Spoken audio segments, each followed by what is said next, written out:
नमस्ते, स्वागत है आप सभी का ग्रेट मंत्रा के यूट्यूब चैनल पर। आज हम आपसे बात करेंगे एक ऐसे पर्सनालिटी के बारे में, एक ऐसे व्यक्तित्व के बारे में जिसे पुर्तगाली नाविक वास्को डी गामा के नाम से जाना जाता है।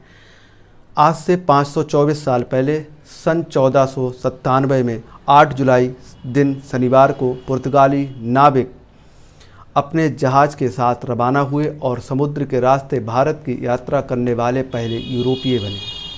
इसे भारत को खोजने जैसे हास्यास्पद तथ्यों की तरह पेश किया गया। हालांकि बाद में ये साफ हो गया कि वास्को डी गामा ने यूरोप को पहली बार भारत तक पहुंचने का समुद्री मार्ग बताया था, भारत की खोज नहीं की, क्योंकि भारत तो अनंत काल से है और अनंत काल तक रहेगा। ये बात आपको समझ लेनी होगी। कोलंबस यानी कि क्रिस्टोफर कोलंबस की यात्रा करीब 5 साल बाद पुर्तगाल के नाविक वास्को डी गामा भारत का समुद्री मार्ग खोजने निकले। सफ़र का दिन पुर्तगाल के शाही ज्योतिषियों ने बड़ी सावधानी से चुना था। वास्को डी गामा 170 नाविकों और 4 जहाज़ों के एक बेड़े के साथ लिस्बन निकले थे। वास्तविकता ये है कि भारत पहले यूरोप के देशों के लिए एक पहेली जैसा था।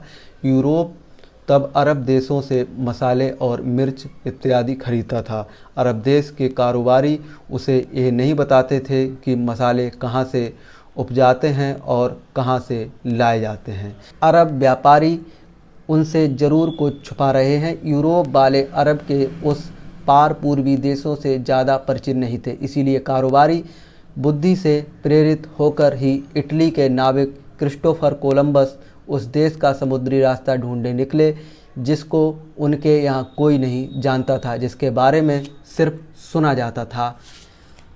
अटलांटिक महासागर में कोलंबस भ्रमित हो गए और अमेरिका की तरफ पहुंच गए। उसे लगा कि अमेरिका ही भारत है, इसी कारण वहां के मूल निवासियों को रेड इंडियन के नाम से जाना जाने लगा। कोलंबस की यात्रा के करीब 5 साल बाद पुर्तगाल के नाविक वास्को डी गामा भारत का समुद्री मार्ग खोजने निकले। सफ़र का दिन पुर्तगाल के शाही ज्योतिषियों ने बड़ी सावधानी से चुना था। वास्को डी गामा के साथ द्विभाषीय भी थे। द्विभाषीय का अर्थ यहाँ पर यह है जो 2 भाषाओं को जानते हों और वास्को डी गामा की बातचीत इधर से उधर ट्रांसफ़र हो सके, जिसमें 2 अरबी बोलने वाले और एक कई बंटू बोलियों का जानकार था। बेड़ों में वो अपने साथ एक पेट्राव यानी कि पाषाण स्तंभ भी ले गए थे, जिसके माध्यम से वह अपनी खोज और जीती गई भूमि को चिन्हित करना चाहते थे।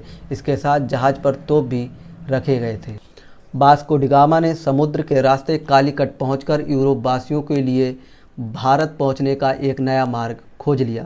केन्या के तटीय शहर मालिंगनी से एक गुजराती मुस्लिम व्यापारी जो हिंद महासागर से काफ़ी परिचित था, इस मुसलमान व्यापारी ने वास्को डी गामा की काफ़ी सहायता की।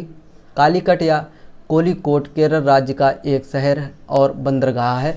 12,000 मील का सफ़र तय करने के बाद 20 मई 1498 को वास्को डी गामा कालीकट तक पहुँचे। वहाँ के राजा से कारोबार के लिए इजाज़त ली। 3 महीने वहाँ रहने के बाद पुर्तगाल लौट गए। फिर वह भारत आते जाते रहे। साल 1499 में भारत पहुँचने के लिए रास्ते की खोज की एक खबर फैल गई। भारत के एक और हिमालय की ऐसी श्रृंखलाएं जिसे पार करना उस दौर में असंभव ही था। वही 3 ओर से भारत समुद्र के घेरे में था।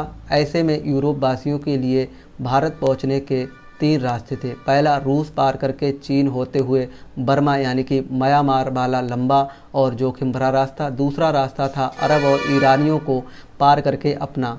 इस रास्ते का इस्तेमाल अरब के कारोबारी करते थे, वे किसी दूसरे को इधर उधर आने नहीं देते थे। तीसरा और आखिरी रास्ता था समुद्री मार्ग।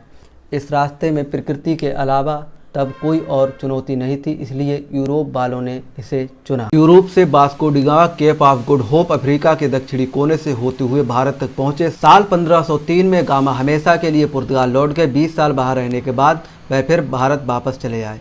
24 मई 1524 को उनकी मौत हो गई। बताया जाता है कि चांद के एक गड्ढे का और पुर्तगाल में कई सड़कों का नाम वास्को के नाम से रखा गया है। साल 2011 में संतोष शिवन के डायरेक्शन में बनी मलयालम फिल्म उरूमी में उसको एक खलनायक की तरह दिखाया गया। साथियों, मिलेंगे नेक्स्ट लेक्चर में नेक्स्ट हम यात्री के साथ। तब तक के लिए जय हिंद, जय भारत।